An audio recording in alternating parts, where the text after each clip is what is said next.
Michael Dunn is incredibly unlucky.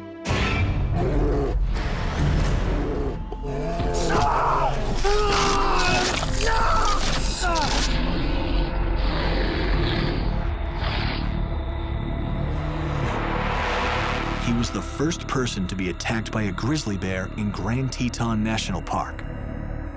He's also incredibly lucky. By playing dead, he survived the attack. Then, although being on a remote section of trail, some hikers found him. Hey, what is that?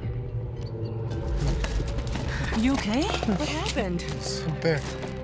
What's your name? Finally, despite 16 serious wounds, he hung on until he was evacuated to a hospital.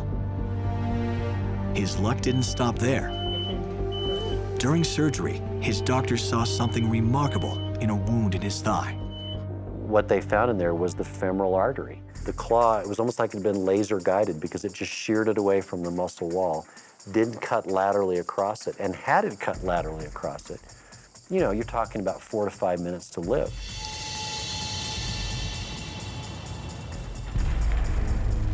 Similarly, another wound in his neck narrowly missed his carotid artery. Once out of surgery, Michael wasn't out of the woods. His leg wound concerned his doctors, who questioned whether he'd walk again. But with determination and courage, Michael slowly fought back. I remember a big event of my day was the day, probably about a month later, when I actually walked out of my front door, walked to my mailbox to get my own mail. It took me about a half hour to do that, to walk out and get it, but I was like, woohoo, I was so excited. So despite a horrific attack, despite a long and painful recovery, despite completely losing a large muscle in his leg, Michael Dunn considers himself a very fortunate man. There are a whole series of what some people may chalk up to, as I've heard it said, what an amazing coincidence, oh, you are so lucky.